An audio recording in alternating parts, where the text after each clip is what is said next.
Picture, if you will, a land of lush green fields that stretch on for miles and miles, turn to mud and blood, with bodies hanging in barbed wire, chunks of flesh tossed about and swallowed by the ground. This was the Western Front, a place so damned Satan himself wouldn't go near. I arrived in 1917. I was to be used by my comrades to transport equipment to and from the front.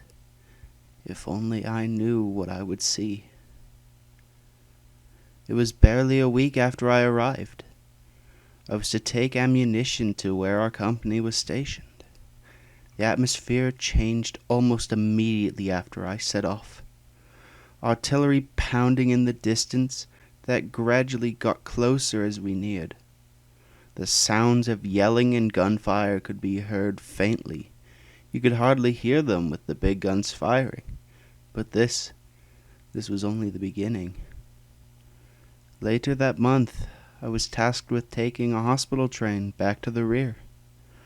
I arrived while they were still loading the wounded on board, and the sounds of screams of pain and sons crying for their mothers, men missing arms, legs, eyes.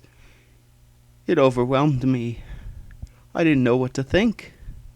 I just watched in horror, wishing, begging for it to stop. But it never really did. Night after night I would see those same men in my dreams. I would hear those same desperate cries. I would often wonder, why would humanity do this to itself? A question I still ponder on.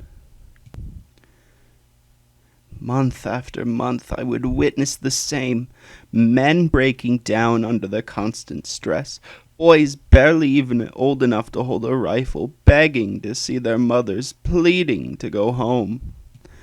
By the end I was so numb, my pleas to be reassigned fell on deaf ears. I felt so helpless, being kept in a constant environment of violence. It drives you mad. Once the fighting was over, I was put up for sale. The army didn't need me. My job had been done. But a company called the Mid-Sodor Railway bought me. Saved me from being turned into junk. At least, that's what I thought. The workshop they sent me to incorrectly modified me. My wheels were too far apart. When I tried to run, I would come off.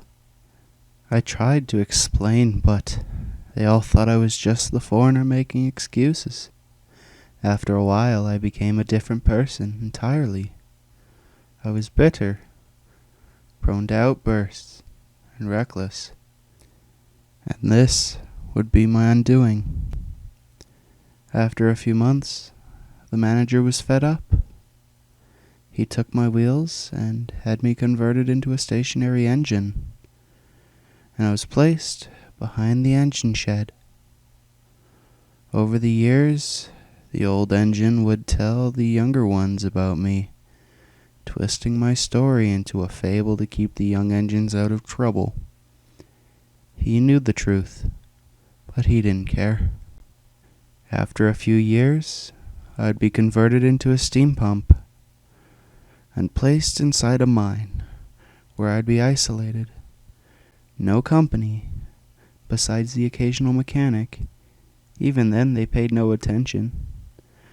To them, I was just another piece of equipment giving them work, though in the end, that wouldn't last. After years in the mine and poor maintenance, I finally broke down. The mine flooded, with me inside. No one has come to save me. They all just forgot about me, cast me aside once and for all. The fate I thought I was spared all those years ago finally caught up with me. Engines always think that their end will come quickly, but no.